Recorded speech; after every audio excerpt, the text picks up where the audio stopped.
Bonjour tout le monde, je suis Rousset ou encore Ray Trading. Bienvenue sur ce numéro sur Apprendre la bourse. Aujourd'hui, nous allons apprendre à utiliser les supports et les résistances.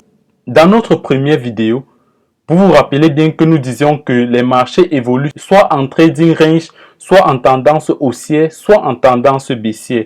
Et il n'existe que ces trois formes-là. Maintenant, les trading range constituent une zone d'accalmie durant laquelle les tentatives de repartir dans un sens ou dans l'autre échouent. Or, les zones autour desquelles se forment les trading ranges ne sont pas le fruit du hasard. Ce sont ces deux zones que nous appelons les zones de support et les zones de résistance.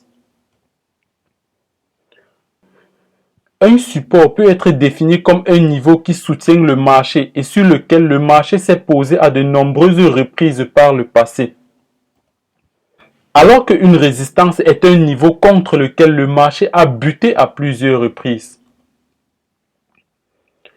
De façon imagée, on peut donc dire que le cours a tendance à rebondir sur ce niveau. Regardez, ça échoue, ça tape et ça vient rebondir sur les supports. Donc c'est ça qu'on appelle en fait le trading range, comme j'avais déjà expliqué précédemment sur la première vidéo. Vous voyez, à chaque fois que le cours veut monter, ça échoue sur la résistance. À chaque fois que ça veut descendre, ça échoue aussi sur le support. Ça rebondit sur le support et ça remonte directement sur la résistance. Donc c'est un peu comme une balle de tennis que vous pouvez lancer au sol. Elle irait immanquablement rebondir sur le sol qui est un support inévitable. Et plus un support est touché souvent, plus il devient infranchissable car le nombre d'intervenants qui se méfient de ce niveau augmente. Vous remarquez bien que sur ce graphique, les cours rebondissent à chaque fois sur un support et sont freinés à la hausse par une résistance. N'oubliez pas que plus la zone de résistance ou de support a été touchée, plus son rôle sera pertinent. Vous devez savoir identifier ces niveaux, quelle que soit la période de travail utilisée. Certains traders se sont même spécialisés dans l'achat de supports et la vente des résistances dans ce type de marché. C'est-à-dire que lorsque vous êtes sur le marché, vous achetez au niveau du support. Dès que ça part retaper sur la résistance, vous vendez directement. Dès que ça revient encore au niveau du support, vous achetez.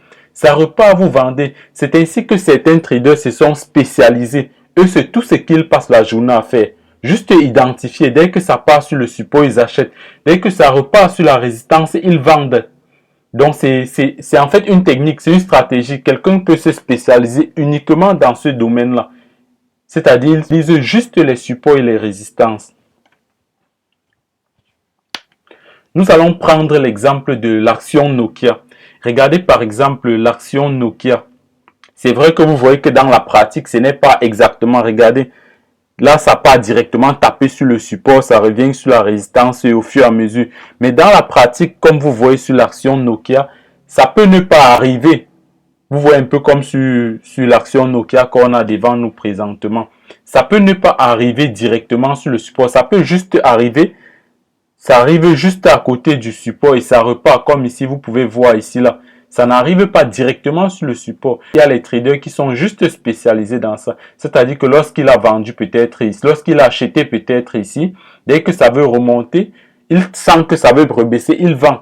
Au fur et à mesure, il achète. Et dès que ça tape sur le support, il achète. Dès que ça n'a pas frappé sur la résistance, il revend. Il attend encore, ça vient sur le support, il achète. C'est une technique de trading, donc quelqu'un peut se spécialiser uniquement dans ce domaine. C'est-à-dire qu'il va passer tout son temps à sillonner les marchés qui fonctionnent en trading range. Il va passer le temps à acheter, revendre, en fonction de son temps de travail. Avançons. Voici maintenant un autre cas. Regardez ce cas. Le cas précédent était vraiment un cas d'école, juste pour faciliter la compréhension. Donc, dans la pratique, régulièrement, nous aurons les cas plus complexes, comme par exemple ce cas que je vous présente. Et ce qu'il faut retenir, c'est que pour tracer les droites de support ou de résistance sur une courbe, il suffit de rechercher tous les alignements de points qui sont à un coût identique. Donc, c'est-à-dire qu'il n'est pas indispensable que les cours de ces points aient exactement la même valeur pour pouvoir tracer une droite de support ou de résistance. Comme vous voyez, On n'est pas obligé d'attendre que c'est la même valeur, que ça tape directement. Lorsque c'est sensiblement déjà proche, on peut déjà tracer les droites de résistance ou de support, et ainsi de suite. Ce qui est important maintenant, c'est que la droite tracée entre ces deux points soit approximativement horizontale. On parle donc plus souvent de zone de support et de résistance. On parle d'une zone. C'est toute une zone.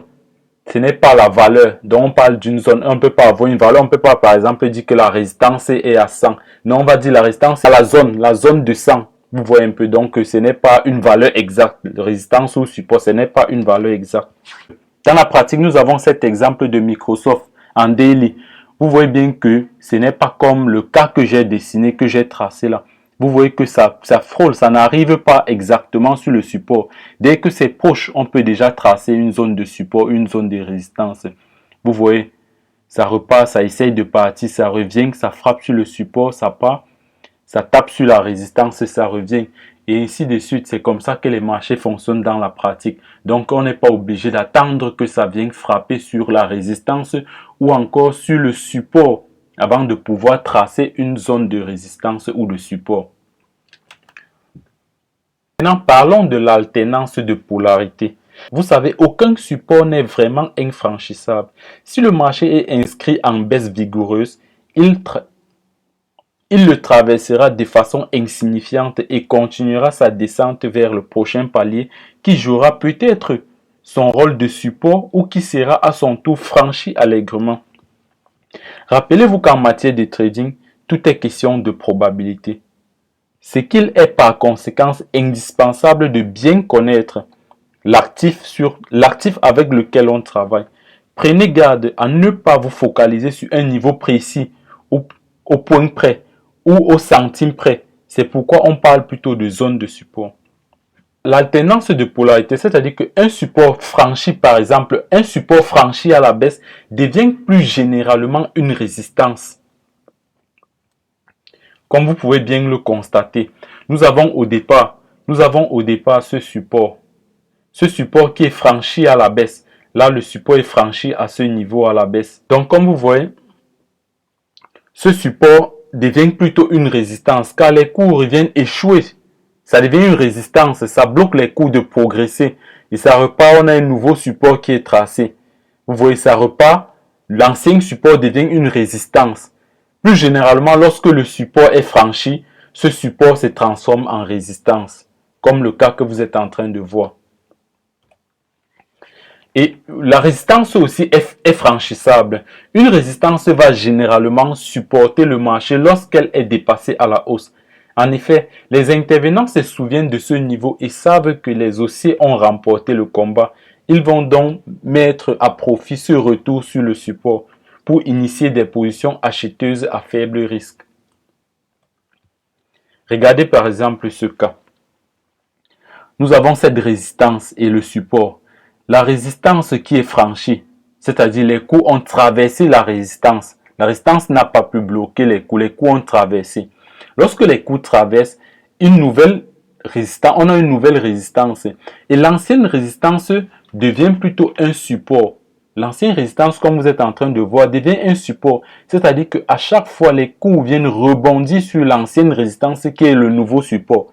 À chaque fois, les cours viennent rebondir sur l'ancienne résistance, comme vous êtes en train de remarquer. Donc, plus généralement, lorsque vous êtes sur le marché, lorsque vous allez voir une résistance ou un support qui doit être franchi, rappelez-vous de cette règle-ci. Donc, l'ancienne résistance devient un nouveau support et l'ancien support devient une résistance. Voilà, prenons cet exemple. Ça, c'est un exemple réel de Alibaba Group. Regardons ce support qui a été franchi. Là, nous avons à ce niveau sur la flèche bleue, vous voyez ce support qui a été franchi. Le support franchi est devenu une résistance. Vous voyez que les cours sont venus échouer là et repartir. Il y a un nouveau support vers le bas. Les cours reviennent encore échouer là et ça repart. Certes, je n'ai pas bien tracé la droite, le support. Mais vous voyez bien que ça vient, ça échoue et ça repart. Et ainsi de suite. Donc, à chaque fois que vous allez avoir affaire à ça, rappelez-vous que l'ancien support va devenir une résistance. Maintenant, Parlons des critères d'évaluation d'un support ou d'une résistance. Comme critère d'évaluation pour savoir si un support ou une résistance est bonne, nous avons d'abord le volume. Le critère de volume sera donc le premier à prendre en compte pour estimer la force d'une résistance ou d'un support. Une résistance où quelques centaines de titres ont été échangés n'auront pas la même force qu'une résistance qui est l'objet de plusieurs dizaines de milliers de transactions. Nous avons aussi comme critère la fréquence. Plus celle-ci est importante, plus le consensus qui consiste à ne pas payer plus cher que la valeur de résistance est important. Nous avons en troisième position le critère de la durée. Une résistance ou un support datant d'un an possède une efficacité supérieure à une résistance vieille de 3 ans. Cela signifie que la résistance de 3 ans a perdu son potentiel, mais tout simplement qu'elle est moins ancrée dans la mémoire que la résistance récente. En effet, plus une résistance est ancienne, plus elle a eu l'opportunité d'être franchie et plus elle a de chances d'avoir perdu sa force. Comme quatrième critère, nous avons les seuils.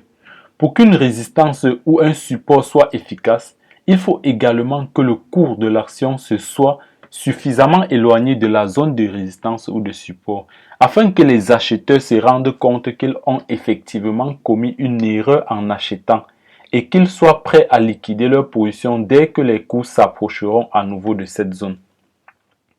Et comme dernier critère, nous avons les valeurs justes.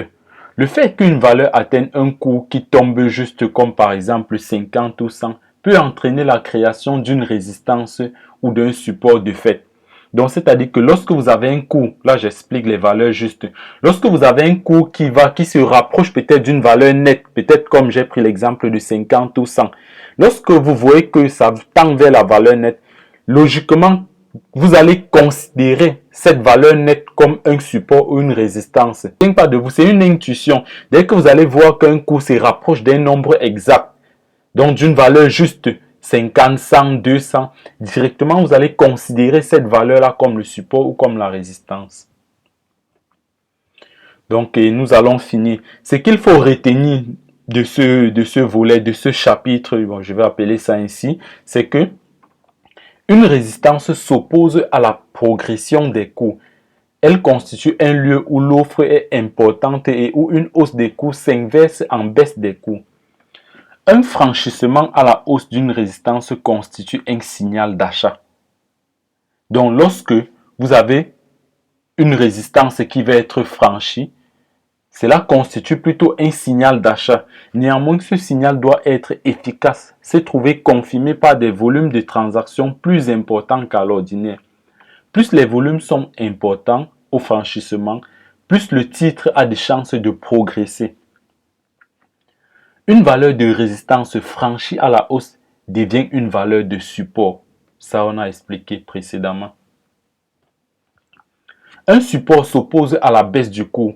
C'est-à-dire qu'il constitue au lieu où la demande est importante et où une baisse des coûts s'inverse en une hausse des coûts.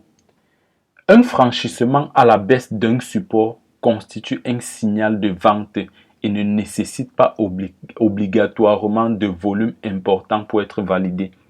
Le cours peut en effet tout simplement s'effondrer par manque d'acheteurs sans qu'il n'y ait une pression de vente importante.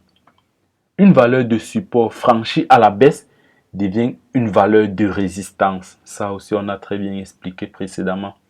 Plus les valeurs de support ou de résistance ont été rencontrées dans le passé et ont fait l'objet de transactions importantes, plus elles joueront leur rôle respectif et donc plus les signaux d'achat ou de vente lors des franchissements seront validés. J'espère que vous avez compris. Dans tous les cas, si vous n'avez pas compris quelque chose, vous pouvez mettre en commentaire, vous pouvez laisser vos avis en commentaire. Là, s'il y a une autre occasion, on peut encore mieux expliquer ce que vous n'avez pas compris. Donc, je me ferai bien un plaisir de répondre à vos questions. Et pour ceux qui ne sont pas encore abonnés, abonnez-vous pour apprendre le trading car c'est le futur. Le trading, c'est le monde de demain. Le trading est ouvert à tous. Donc, on se revoit à la prochaine vidéo. Merci bien pour votre attention.